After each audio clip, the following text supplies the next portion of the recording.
Alhamdulillahi Rabbil Alamin. Wassalatu wassalamu ala ashrafil anbiya'i wal mursalin, habibina wa syafi'ina Abil Qasim al-Mustafa Muhammad. Allahumma salli ala Muhammad wa ali Muhammad. Allahumma salli ala Muhammad wa ali Muhammad.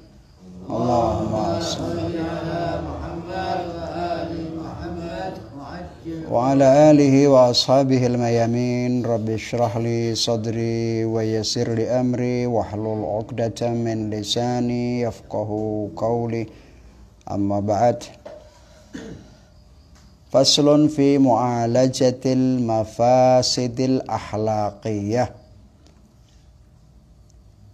Ini adalah fasal yang terakhir dari bab jihadun nafs. Saya berencana untuk mengakhiri kajian ini karena ini 40 hadis. Artinya baru satu hadis saja kita sudah melakukan beberapa kali pertemuan. Nah, mungkin kalau misalnya 1 bulan itu 4 kali pertemuan, maka berarti sekarang ini sudah yang ke-40 lebih. Itu artinya sudah 1 tahun kira-kira. Kalau misalnya itu 40 hadis itu kita baca semua, tentunya habis usia kita 40 tahun paling tidak. Nah, oleh karena itu saya akan menghentikan kajian ini setelah selesai dari pembahasan tentang jihadul akbar, karena itulah yang paling penting dan paling utama bagi seseorang yang ingin menuju kepada Allah atau salik ilallah subhanahu wa ta'ala. Fasal yang terakhir, kata Imam Khomeini dalam kitabnya ini, adalah cara untuk mengobati, membenahi, memperbaiki perilaku-perilaku yang buruk, akhlak yang buruk. Akhlak itu sebuah karakter yang telah menyatu di dalam jiwa seseorang, disebut akhlak. Nah, Al-Imamul Khomeini dalam hal ini beliau mengatakan, ayyuhal aziz, insyaallah saya akan baca dengan cepat biar cepat selesai aja lah. Ayyuhal aziz, inhat min naumika wa tanabbah min ghaflatika washdud hayazi malhimmah waqtanimil fursata ma dama hunaka majal wa ma dama fil umri baqiyah wa ma damat quwaka tahta tasarrufik wa syababuka mawjudan wa lam tataghallab alayka ba'd al-akhlaqul fasidah wa lam tata'assal fika al-malakatur radilatu fabhath anil ilaj wa'thur 'ala ad-dawa li izalati tilkal akhlaq al-fasida wal qabihah wa talammas sabilan li idfa'i na'irati syahwati wal ghadab. Al-Imamul Khomeini dalam hal ini ada 2 hal yang ingin disampaikan oleh Imam Khomeini. Pertama adalah mengingatkan kita agar kita memanfaatkan kesempatan usia kita ini untuk memperbaiki perilaku kita, akhlak kita yang sangat buruk. Memperbaiki akhlak tidak boleh diulur-ulur waktunya, karena itu sangat berbahaya. Ketika kita sudah sampai usia tua, biasanya sulit kita ini untuk memperbaiki diri. Kenapa? Karena kekuatan manusia sudah mulai melemah. Kekuatan manusia sudah tidak lagi seperti di saat mereka masih muda. Ketika dia sudah tua, maka sulit untuk mencabut semua akar-akar dari pribadi atau akhlak-akhlak yang buruk itu. Persis seperti pohon. Pohon itu kalau masih muda, Anda bisa membentuknya. Atau bahkan ketika pohon itu masih mudah itu bisa engkau cabut karena kau tidak menghendaki pohon itu berada. Kalaupun Anda menghendaki pohon itu berada, Anda bisa mengaturnya mulai dari awal. Bisa kau bentuk bentuknya, bisa kau perpanjang, bisa kau jadikan bonsai, bisa kau jadikan bunga, tergantung Anda. Tapi ketika kemudian pohon itu kau biarkan tumbuh sampai tua, ketika Anda ingin merubahnya, ingin membentuknya menjadi sesuatu yang lain, pasti sulit. Atau ketika Anda ingin mencabutnya, pasti berat. Bisa dicabut, tapi dengan usaha yang sangat keras, usaha yang sangat menyulitkan, baru kemudian bisa ditarik. Demikian pula tentang perilaku yang buruk. Ketika kita sadari bahwa kita ada perilaku yang buruk, mumpung kita masih ada, usia kita ini terbatas ya akhi. Kita ini hidup beberapa tahun yang lalu, kita merasa sudah masih kuat yang luar biasa. Kemudian tanpa kita sadari, tiap hari datang, tiap bulan datang, tiap tahun, tiba-tiba kita sudah melihat diri kita putih dan memutih semuanya. Nah, jangan sampai kita ini kemudian terbebani dengan perilaku yang buruk yang seharusnya bisa kita hentikan, yang seharusnya bisa kita cabut dari pribadi kita. Akan tetapi karena kita mengulur waktu, jangan-jangan nanti kalau sudah tua sajalah saya tak akan tobat. Belum tentu usiamu sampai pada tua. Berapa banyak orang yang kemudian mereka meninggal di saat usia masih muda. Dan bahkan berapa banyak orang yang berusaha untuk tobat di masa tuanya, tapi ketika masa tuanya mereka tidak punya kesempatan untuk kembali kepada Allah Subhanahu wa ta'ala. Usianya dicabut oleh Allah, maka tidak ada tempat baginya kecuali siksaan dan adabnya Allah Subhanahu wa ta'ala. Oleh karena itu kata Imam Khomeini, wahai saudaraku yang mulia, para pembaca, maka bangunlah dari tidur kalian. Ingat, sadarlah kalian dari kelalaian kalian. Ikat tali sabuk itu ya, tali khizammu, tali cancut tali wondo. Kalau wong Jawa itu cancut tali wondo. Ikat khizammu, sabukmu, semangatmu itu, kemudian manfaatkan kesempatan selama itu masih ada. Selama umur kita masih ada dan kekuatan kita berada di tangan kita sendiri. Ketika kita masih muda, kita masih bisa melakukan itu. Kekuatan itu ada di tangan kita. Tapi ketika kita sudah tua, kita sudah tidak lagi punya kekuatan apapun. Yang ada hanyalah sebuah penyesalan. Walam tataghallab 'alaika al-akhlaqul fasidah. Jangan sampai kalian ini bisa dikalahkan dengan perilaku yang buruk, akhlak yang buruk. Kalau kita bisa membuat akhlak yang baik, kenapa kita harus memilih akhlak yang buruk? Walam tata'assal fika al-malakatur radilah. Jangan sampai kemudian perilaku yang buruk itu, akhlak yang buruk itu, atau karakter yang buruk itu menjadi menguat di dalam diri kalian. Oleh karena itu kata Imam Khomeini, fabhathil ilaj, carilah cara jalan untuk mengobatinya. Temukan obatnya, wa'thur 'alad dawa, untuk menghilangkan akhlak yang buruk itu. Temukan obatnya. Wa talammas sabilan li'itfa'i na'irati syahwati wal ghadab. Carilah jalan untuk memadamkan api syahwat dan api emosi. Orang itu biasanya binasa karena syahwatnya dan juga karena emosinya dan kemarahannya. Lalu yang kedua yang diinginkan oleh Imam Khomeini setelah membentuk cara itu, Imam Khomeini juga mengingatkan kepada kita caranya, yaitu dengan meminta taufik kepada Allah Ta'ala, berdoa kepada Allah Ta'ala, di samping kita harus melakukan tindakan-tindakan nyata. Kata Imam Khomeini, wa afdalu ilajin lidaf'i hadhil mafasid al-akhlaqiyah wa madhakarahu ulama'ul akhlaq wa ahlus suluk, atau ma huwa madhakarahu ulama'ul akhlaqi wa ahlus suluk. Jadi yang paling baik untuk mengobati perilaku yang buruk adalah seperti yang disampaikan para ulama akhlak. Ada ulama irfani, ulama-ulama ahli salik kepada Allah Subhanahu wa ta'ala. Al-irfan kalau dalam istilah Indonesianya seringkali digunakan dengan istilah tasawuf, tapi kita menggunakan irfan karena orang irfan maksudnya adalah orang yang memahami Allah Subhanahu wa ta'ala, mengenal keagungan Allah Subhanahu wa ta'ala. Wa huwa an ta'khud kulla wahidatin minal malakat al-qabihah allati taraha fi nafsik wa tanhad bi azmin ala mukhalafatin nafsi ila amad. Artinya apa? Katanya dijelaskan bahwa salah satu di antaranya, kalau Anda menemukan ada karakter buruk dalam dirimu, kau sadari itu. Kadang-kadang orang tidak pernah sadar kalau ada punya karakter buruk. Tapi ketika setelah sekian lama mungkin ditegur oleh orang, mungkin dijauhi oleh orang, sampai kemudian sadar. Berapa banyak orang yang sadar?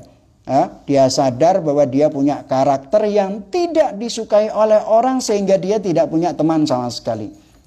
Berapa banyak itu yang kemudian nasihati, wahai putraku, salah satu karakter saya yang buruk adalah karena saya ini kaku misalnya, keras kepala misalnya, sehingga banyak orang yang tidak suka sampai saat tua pun tidak punya teman misalnya. Itu kan terjadi kan? Terjadi.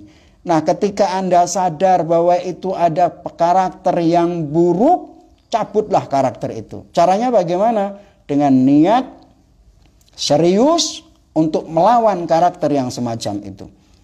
Makanya kita temukan itu dalam kisah-kisah orang-orang tasawuf, misalnya syahwat makan.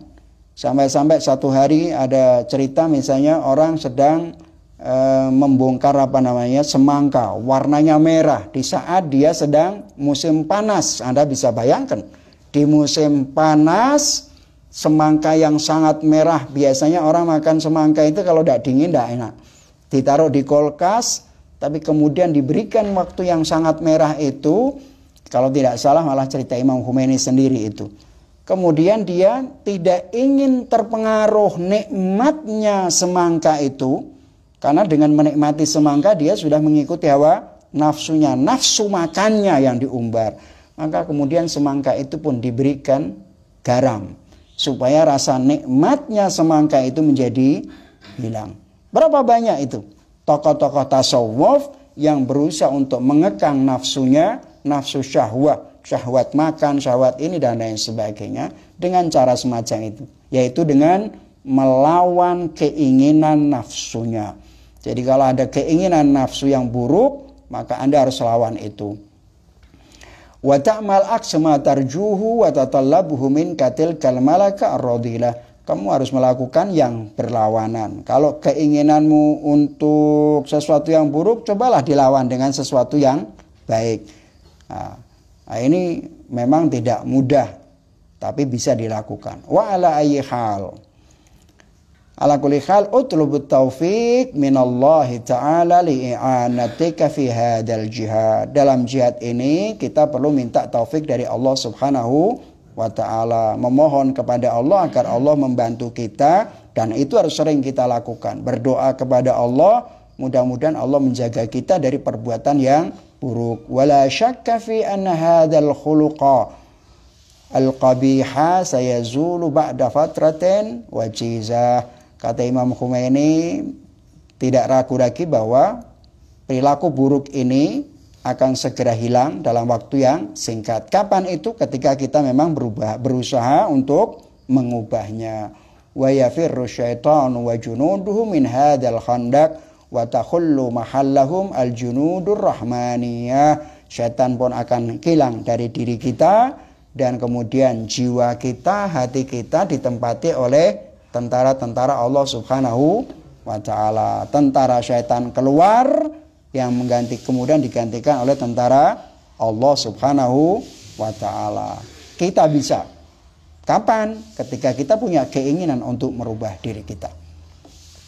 Kemudian Al-Imamul Khomeini mengatakan, famathalan minal akhlaq adz-dzamimah allati tusabbibu halakal insan wa tujibu dhaqtal qabr wa tu'adzibul insana fi kilad darain su'ul khuluqi ma'a ahli dar wal jiran awiz zumala fil amal au ahli suqi wal mahalla. Imam Khomeini memberikan sebuah contoh yang sangat sederhana, dan itu bisa jadi kita seringkali kita lakukan. Imam Khomeini mengatakan contohnya perilaku buruk, akhlak yang tercela itu yang menyebabkan manusia menjadi binasa, dan kemudian menyebabkan orang di alam kuburnya akan ditekan oleh bumi, disiksa oleh Allah Ta'ala di dalam alam kuburnya, serta menjadikan manusia itu akan tersesat di dunia dan di akhirat. Apa itu? ada perbuatan akhlak yang buruk tercela menyebabkan binasanya seseorang, menyebabkan kuburan terjepit, ditekan, dan menjadikan orang di dunia dan di akhiratnya juga disiksa oleh Allah Subhanahu wa taala. Apa itu? Su'ul khuluq atau su'ul khuluqi ma'a ahli dar. Kalian yang punya istri, orang berperilaku buruk dengan keluarganya, anaknya, istrinya, mendolimi keluarganya, ini akan menyebabkan orang disiksa oleh Allah di dunia dan di akhirat. Oleh karena itu kita juga harus berpikir itu. Jangan mentang-mentang kita jadi ayah kemudian kita berbuat dolim kepada anak. Jangan mentang-mentang kita merasa jadi kepala rumah tangga kemudian kita berbuat aniaya kepada istri kita, keluarga kita.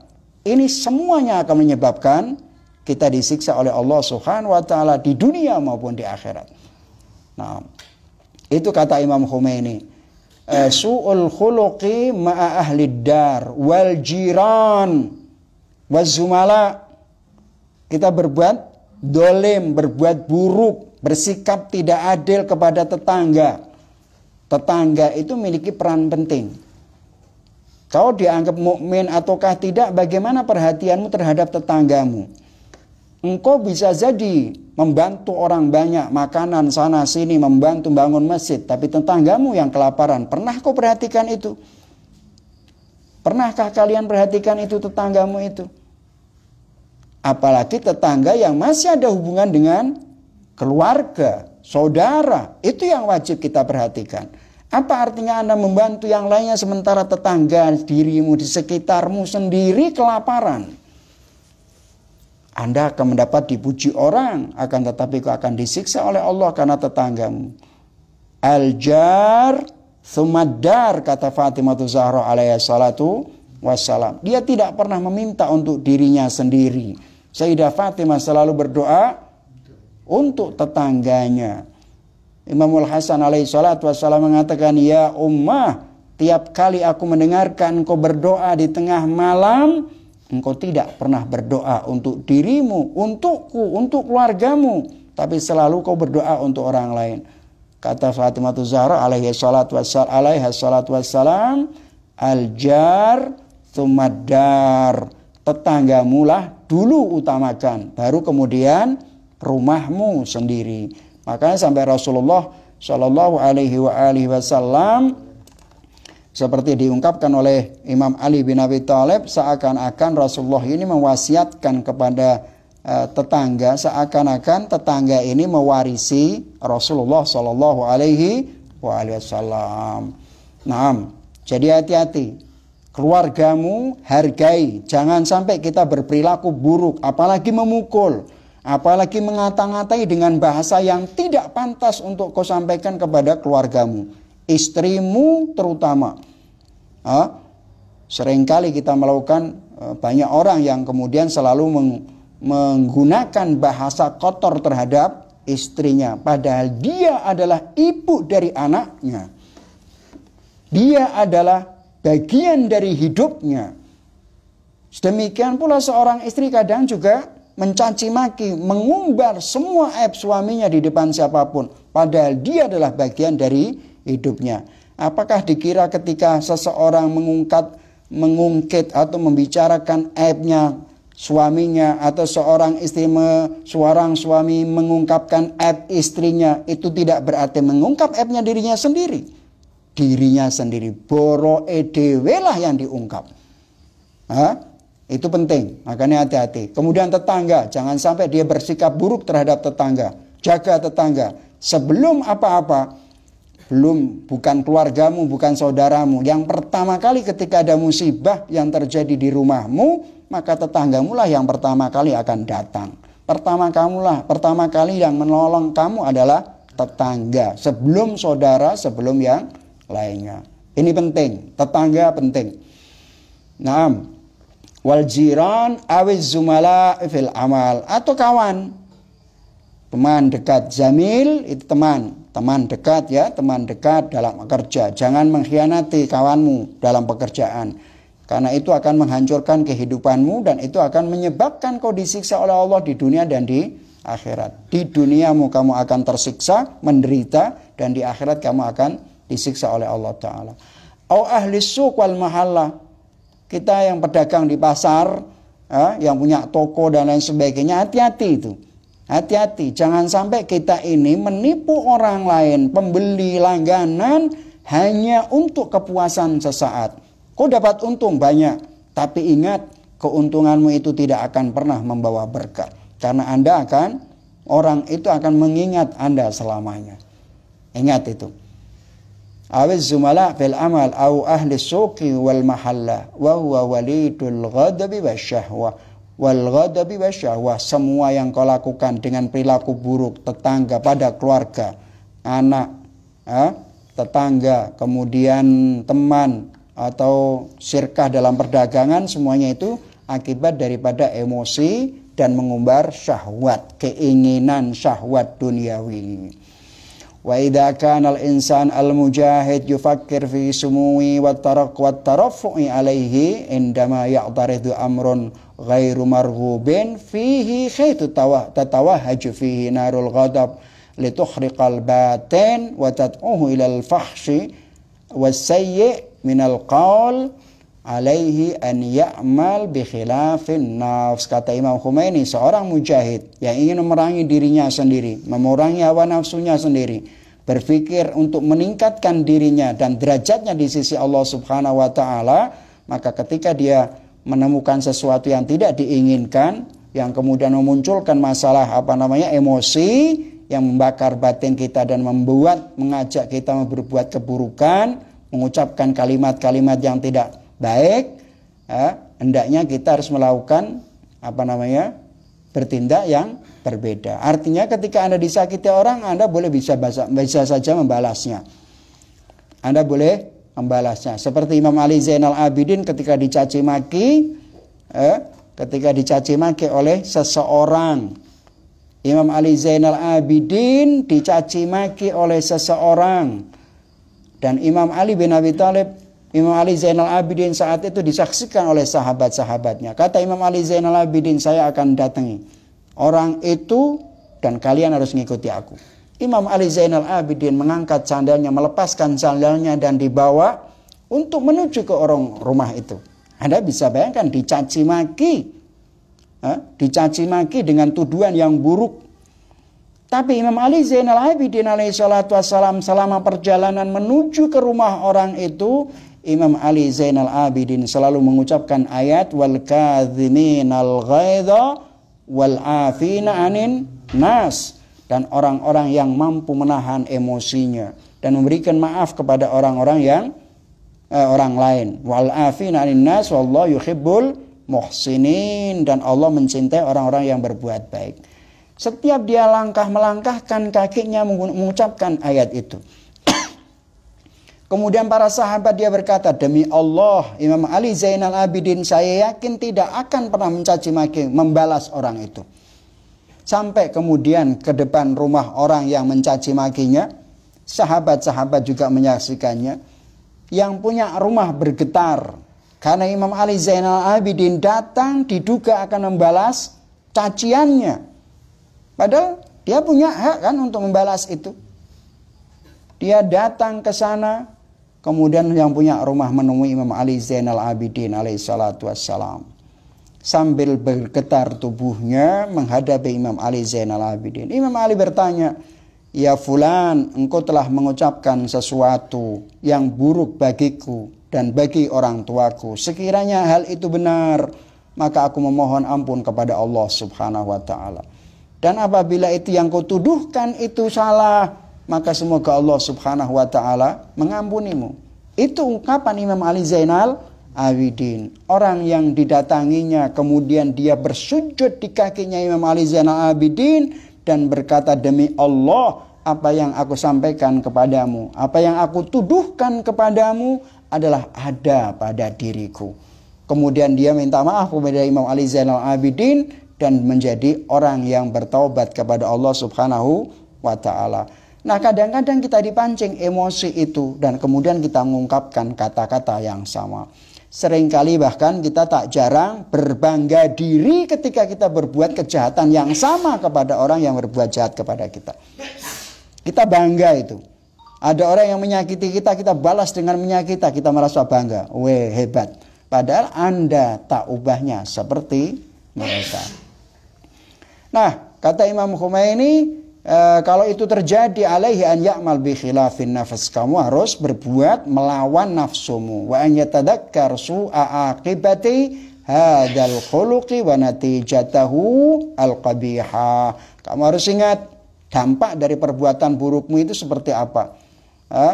Kemudian wa yubdi bil muqabil murunatan wa yal'anu syaitana fil batin wa yasta'idzu minhu. Kita harus menunjukkan sikap dan kita melaknat setan. Setan kok mal'un misalnya. A'udzubillahi minasyaitonir rajim. Ketika kita ingin emosi, kita tahan dengan cara itu. Beristighfar kepada Allah Ta'ala, melaknat setan, dan beristi'adzah kepada Allah Subhanahu wa Ta'ala.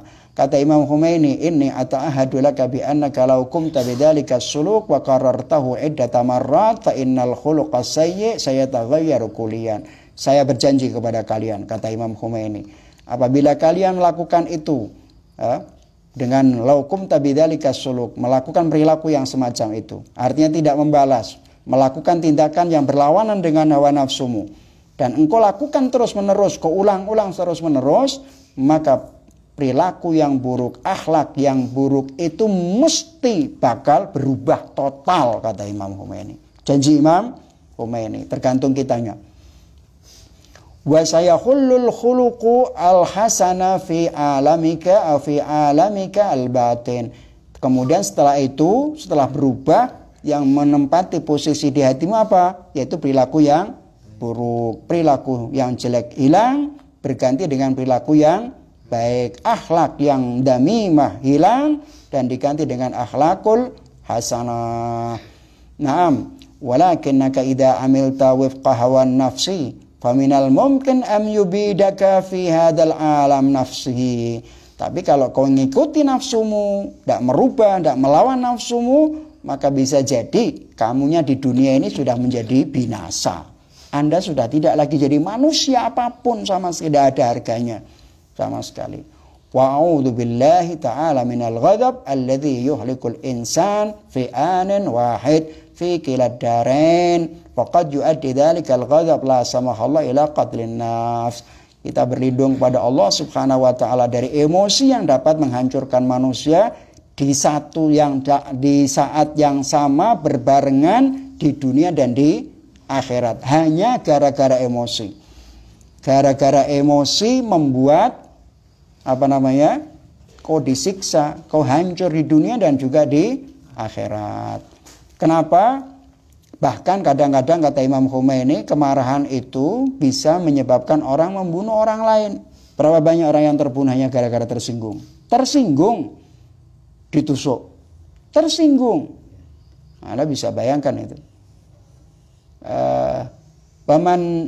Kemudian wa minal mumkin an yatajarra al insanu fi khalatil ghadab ala nawamisil ilahiyah, dan bisa jadi orang karena emosi ini bisa melanggar dalam kondisi emosi dia melanggar tentang rahasia-rahasia Allah, hukum-hukumnya Allah Subhanahu wa taala. Apapun dilakukan. Itulah setan. Setan itu mengajarkan kepada kita dengan kalimat begini, ughfur wala taghtalib. Kau jangan mau kalah. Kafir lakoni, yang penting ojo kalah. Itu iblis. Ketika berdebat misalnya, berdebat. Kau tahu bahwa dirimu ini argumentasimu tidak masuk akal, argumentasimu kalah dengan lawanmu. Tapi karena engkau sudah tidak lagi memiliki nilai dan harga diri, kau hancurkan dirimu dengan menentang lawanmu. Kita seharusnya apa yang dibicarakan oleh lawan kita, kalau itu benar kita harus akui benar. Kalau salah kita ngomong salah. Jangan karena kita salah, karena malu mengakui salah, lalu kemudian kita menjadi menentang dan lain sebagainya. Itu sering terjadi. Wes salah tapi tidak ngaku salah. Ada enggak? Banyak. Orang salah tidak mengaku salah, tapi malah menentang kepada orang lain. Kenapa? Secara psikologis orang ini punya jiwa yang sakit, yang dinamakan dengan uqdun nafs, problem kejiwaan. Untuk mengakui kesalahan itu berat. Dia ingin menutupi kekurangannya itu dengan cara yang macam-macam. Uqdun nafs. Sama seperti orang misalnya orang yang tidak punya percaya diri. Misalnya dikumpul dengan orang-orang yang tampan-tampan, kebetulan dia merasa dirinya jelek dewe. Dia akan melakukan tindakan-tindakan yang di luar jangkauan orang lain. Tujuannya apa?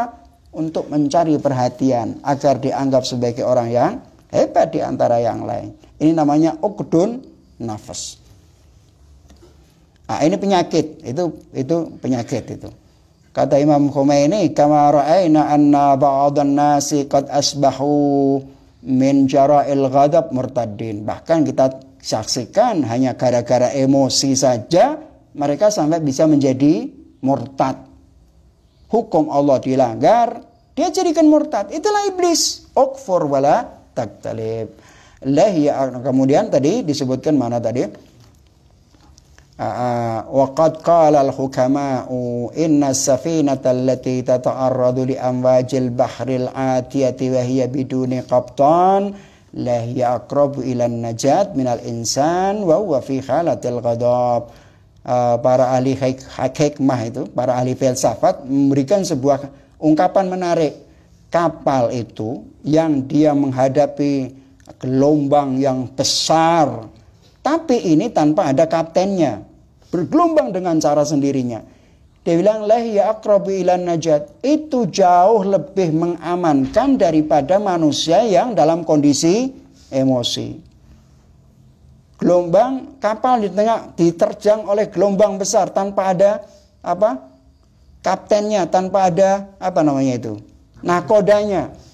Dia akan berjalan mengikuti gelombang itu, dan itu akan menyelamatkan dibanding orang yang seemosi kepada saudaranya. Ketika dia emosi, tidak ada yang selamat. Tidak ada yang selamat. Jadi hati-hati. Kalian semua, kita semua, cobalah kita redam emosi kita.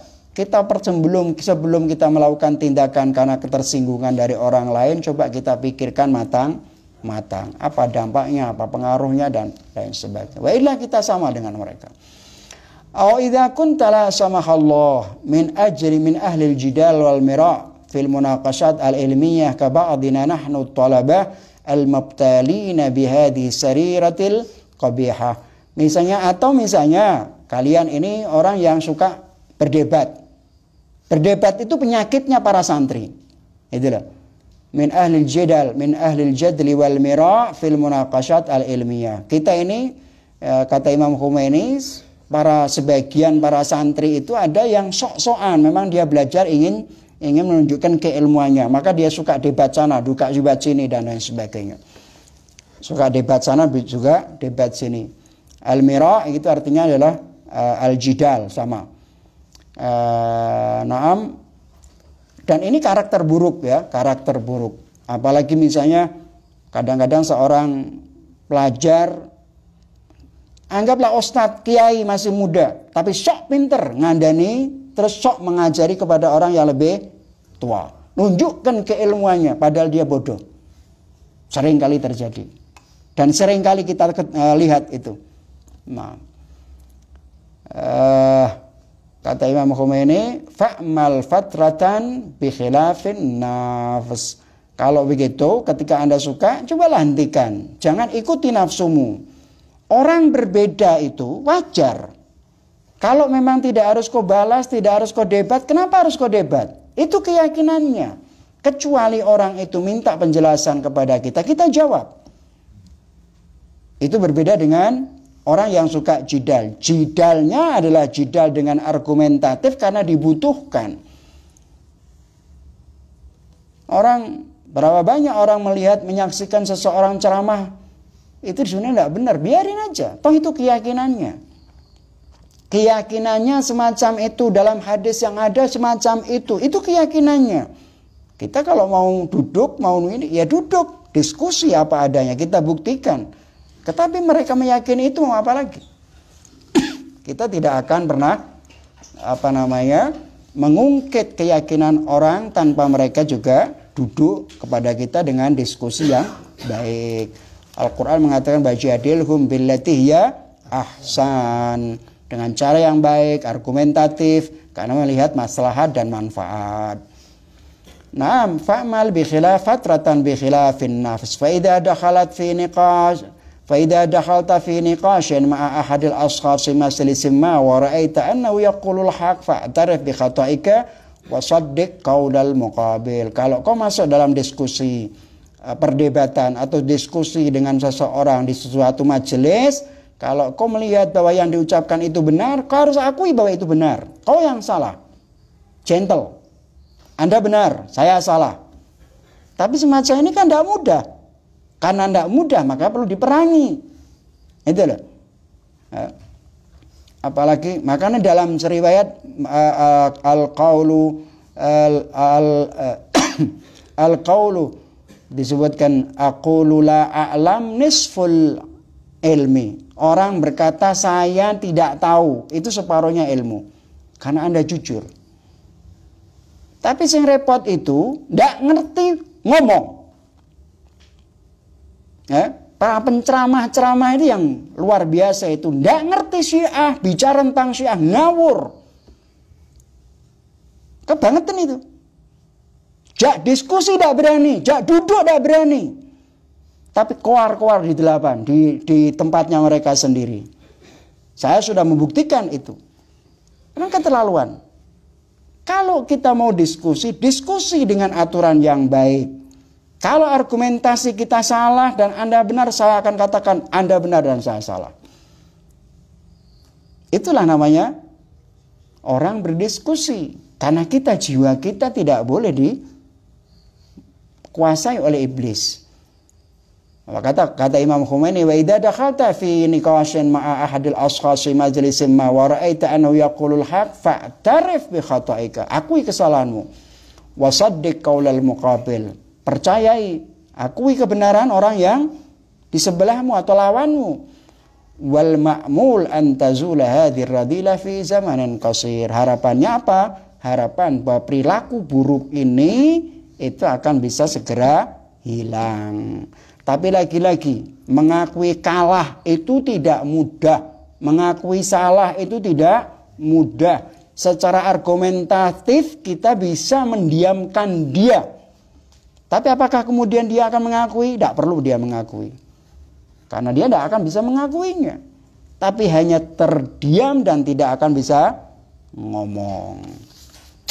Kemudian wala samahallahu an yantabiqa alaina qawlu ba'di ahli ilmi wa mudda'il mukashafah al-mukashifah haits yaqul laqad kashafa li khilala ihda al-mukashafat anna tahasuma ahli an-nar alladhi yukhbiruhu anhu Allah ta'ala wal jidal baina ahli ilmi wal hadith. Jangan sampai kita ini sesuai dengan apa yang diucapkan oleh ahli ilmi, ahli hukama. Al-mukasyafah, mukasyif itu orang yang dibuka tabirnya oleh Allah Subhanahu wa ta'ala. Itu pernah mengatakan begini, aku telah dibuka oleh Allah Subhanahu wa ta'ala dalam salah satu mukasyafah itu bahwa permusuhan tahasum ahlin nar, permusuhan antara penduduk neraka itu yang diceritakan oleh Allah Subhanahu wa ta'ala dalam Al-Quran adalah al-jidal baina ahlil ilmi wal hadis. Perdebatan antara ahli ilmu dan ahli hadis yang terus menerus itu disebut tahasum ahli nar. Kemudian wal insan idza ihtamala sihhata hadzal amr apa alaihi an yas'a katsiran min ajli izalati hadhil hasla. Kalau kita sadari itu tentunya kita berusaha untuk tidak melakukan perdebatan dengan tanpa berguna. Ingin menunjukkan keilmuannya, menunjukkan kealimannya. Wah, semua orang ditantang. Debat. Man anta? Kau ini siapa? Dengarkan dalam sebuah riwayat. Ruwiya an iddat minal ashab annahum qalu. Diriwayatkan dari beberapa sahabat Nabi Itu mereka berkata, kharaja alaina Rasulullah sallallahu alaihi wa alihi wasallam yauman wa nahnu natamara fi syai'in min amrid din faghadiba ghadban syadidan lam yaghdab mithlahu. Kata riwayat ini disebutkan para sahabat Nabi, suatu hari kami bersama Rasulullah, Rasulullah itu keluar menemui kita di saat dimana kita sedang natamara itu berjidal, berdebat tentang sesuatu, tentang urusan agama, lalu Rasulullah marah yang sangat luar biasa yang tidak pernah terjadi, tidak pernah dijalani oleh Rasulullah, marah betul. Faghadiba ghadaban syadidan lan yaghdab mithlahu. Tidak pernah dilakukan Rasulullah marah semacam itu. Tsumma qala, lalu Rasulullah berkata, innama halaka man kana qablakum bihada, sesungguhnya orang sebelum kalian celaka akibat dari perdebatan ini. Perdebatan. Jadi belajar tidak untuk berdebat. Ilmu itu tidak untuk berdebat. Ilmu itu adalah untuk dilakukan. Darul mira fa innal mu'mina la yumari. Tinggalkan itu perdebatan, karena sesungguhnya orang mukmin tidak akan melakukan perdebatan. Darul mira fa innal mumariya qad tammat khasaratuhu. Tinggalkan itu perdebatan, karena sesungguhnya orang yang suka berdebat itu kerugiannya sudah jelas.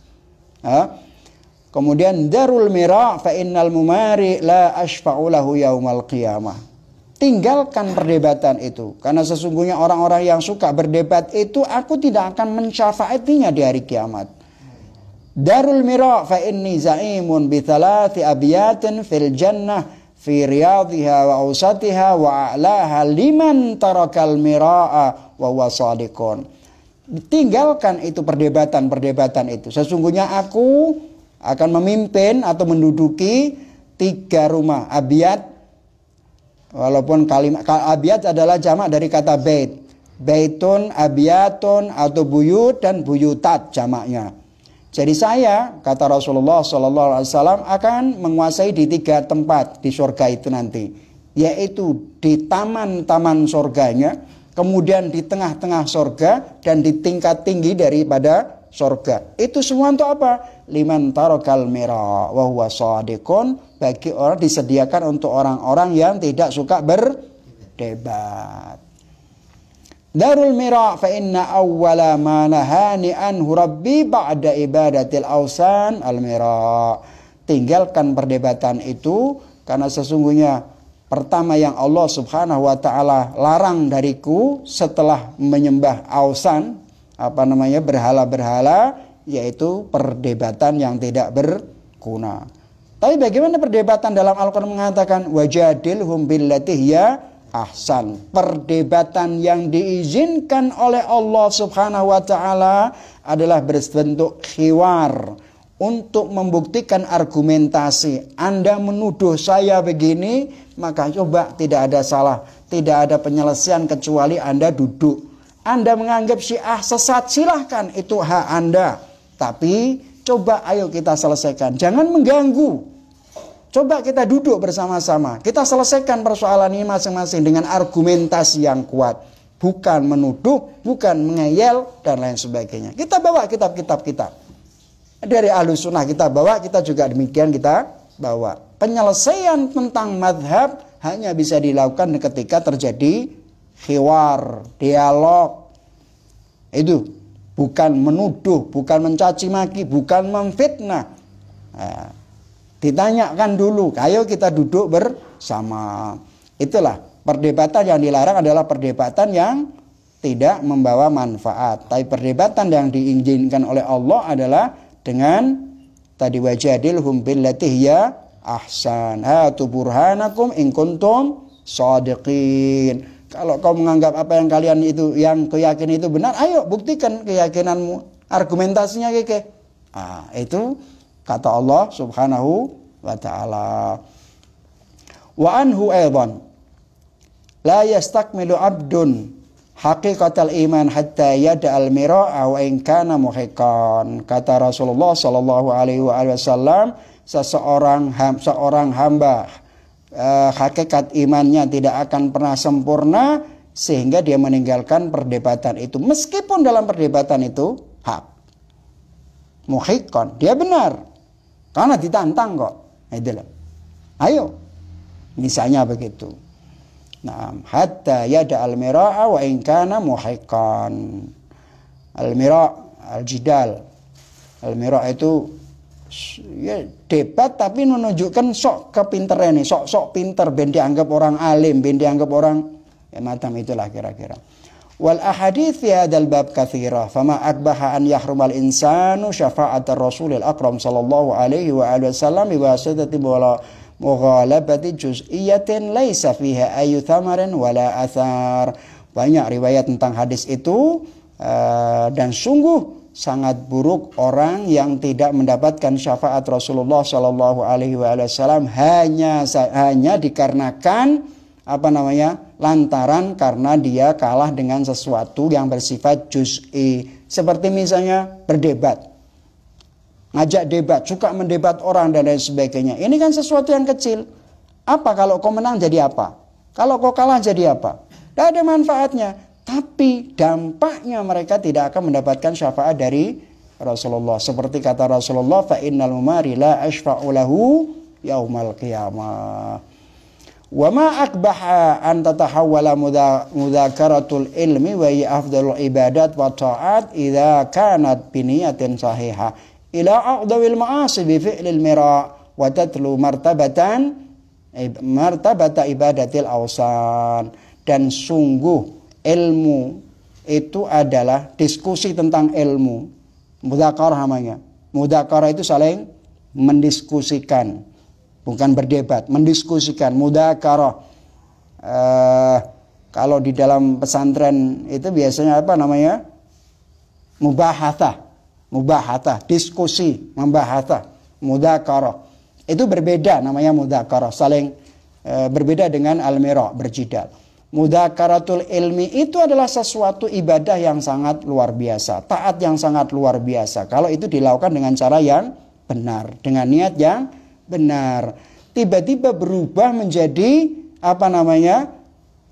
sama dengan menyembah berhala dosanya. Kenapa? Karena dia sudah melakukan perdebatan al-mira' tadi. Ila a'dhamil ma'asi, menjadi berubah, tiba-tiba berubah menjadi maksiat terbesar hanya karena mira' tadi, yang kemudian keilmuan itu berubah menjadi pada tingkatan menyembah berhala.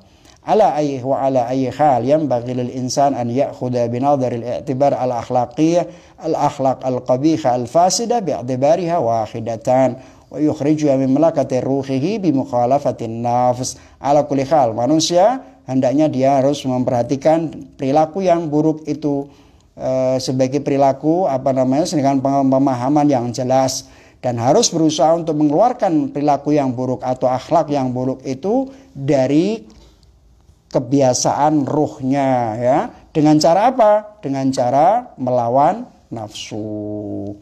Insyaallah kita hampir selesai ini. Wa indama yahrujul ghasib ya'ti sahibud dar nafsuhu. Ketika iblis itu disebut sebagai ghasib, orang yang merampas haknya Allah Subhanahu wa taala di dalam hati. Ketika yang ghasib itu, orang yang maling itu sudah diusir, maka pemilik rumah yang sesungguhnya akan datang dengan sendirinya. Fala yahtaj khiradak ila masyaqqatin ukhra ila uud. Kita tidak perlu lagi berjuang lagi. Iblis sudah keluar dari hati, maka hati kita ditempati menjadi pasukannya Gusti Allah Subhanahu wa ta'ala. Wa indama yaktamilu jihadun nafs fi hadzal maqam wa yatawaffaqul insan ila ikhraj junudi iblis min hadhil mamlakah wa tasbahu mamlakatuhu maskanan li malaikatillah wa ma'badan li ibadihil salihin fa khira dzalika atau fa khira dzaka yasbahu as-suluk ila Allah yasira. Ketika jihadun nafas ini sampai pada makom ini itu berhasil dan sempurna dilakukan, kemudian manusia juga mendapatkan taufik untuk bisa mengeluarkan tentara iblis dari kerajaan hatinya, maka kerajaan hatinya itu menjadi tempat tinggalnya para malaikat, tempat ibadahnya orang-orang yang sholihin. Saat itu kata beliau, kata Imam Khomeini, fakhina dzaka yasbahus suluku ilallah yasiran. Orang menuju kepada Allah akhirnya jadi gampang karena sudah tidak ada iblis yang mengganggu kita dan menghalangi kita. Naam. Kemudian wayattadikhu tariqul insaniyah al-mustaqim. Jalan kemanusiaan yang sahih, yang lurus, jelas. Wa tuftahu amamul insan, amamal insani abwabul barakat. Di depannya pintu keberkahan dibuka oleh Allah Ta'ala. Dan surga dibuka oleh Allah Ta'ala. Wa tuqlaqu amamahu abwabu jahannam wa darakat. Di depannya pintu neraka dan tingkatan yang paling rendah pun ditutup oleh Allah Subhanahu wa ta'ala. Wa yandurullahu tabaraka wa ta'ala ilaihi bi'ainil lutfi wa rahmah. Saat itulah Allah Subhanahu wa ta'ala akan memandang kita dengan mata penuh kasih sayang dan rahmat. Wa yankharitu fi silki ahlil iman wa yasbahu min ahli sa'adati wa ashabil yamin. Saat itu kita menjadi orang yang beriman dan orang yang bahagia, sukses, dan menjadi ashabul yamin yang disebutkan dalam Al-Quranul Karim, yang mereka adalah menjadi penduduk surga. Wa ashabul yamin ma ashabul yamin. Dalam ayat yang lainnya, illa ashabul yamin, apa itu? Saya lupa ayatnya. Illa ashabul yamin, saya lupa itu ayatnya. Jadi orang nanti akan masuk neraka kecuali orang yang ashabul yamin. Dalam sebagian riwayat mengatakan ashabul yamin yakni syi'atu Ali ibn Abi Thalib alaihi salatu wassalam. Naam. Wa yuftah lahu tariqan ila babil ma'arif al-ilahiyah wa hiya ghayatu khalqil jinni wal ins. Allah Ta'ala akan membuka baginya pintu ma'rifah ilahiyah. Tujuan manusia dan jin diciptakan oleh Allah untuk apa? Wa ma khalaqtul jinna wal insa illa liya'budun. Liya'budun yang dimaksudkan adalah liya'rifun. Ya, ma'rifah ilahiyah. Orang tidak mungkin menyembah kepada Allah tanpa ma'rifat kepada Allah Subhanahu wa ta'ala. Makanya di dalam hadis disebutkan awaluddin ma'rifatuhu. Jadi liya'budun yang dimaksudkan adalah liya'rifun, mengenal Allah kemudian menyembahnya. Agama pertama kali syarat menjadi agama seorang yang beragama adalah mengenal Allah Subhanahu wa ta'ala. Awaluddin ma'rifatuhu wa kamalu ma'rifatihi tauhidu dan lain sebagainya. Saya ingin membahas masalah itu. Naam. Wa ya'khudullahu ta'ala biyadihi, kemudian yaftahu lahu tariqan ila babil ma'arif ilahiyah wa hiya ghayatu khalqil jin wal ins. Wa ya'khudullahu ta'ala biyadihi fi hadha tariq al-mahfuz fil makhatir. Dituntun oleh Allah Ta'ala untuk menuju kepada Allah Ta'ala.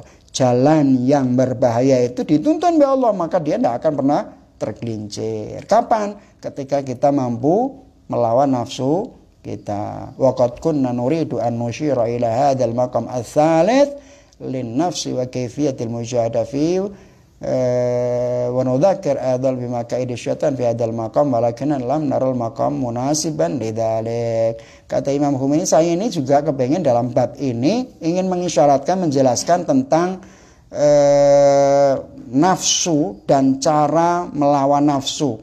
Karena kita pernah membahas juga tentang misalnya narul a'mal, narul malakat dan narul zat. Kita sudah pernah bisa bahas. Kita tidak akan, kata Imam Khomeini, tapi tidak cukup lah itu. Walakin lam narul maqam munasiban, tidak tepat untuk kita bahas itu. Fasarafna nan nadar wa as'alullah taufiq wa ta'yir li kitabati risalatin khasah fi hadzal bab. Kata Imam Khomeini, mudah-mudahan kita bisa nulis secara khusus tentang bab itu.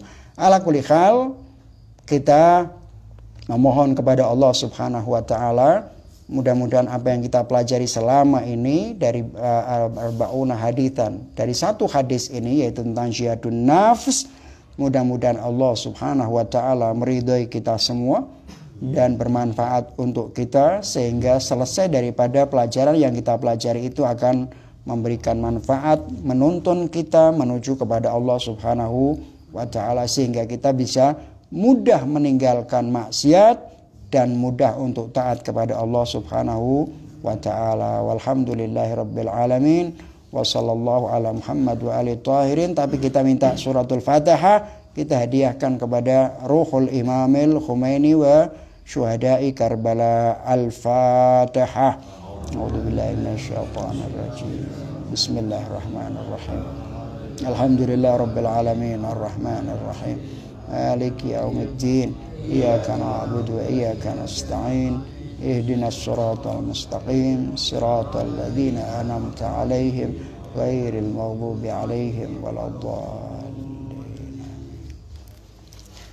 Nah, sallu ala Muhammad wa ali Muhammad.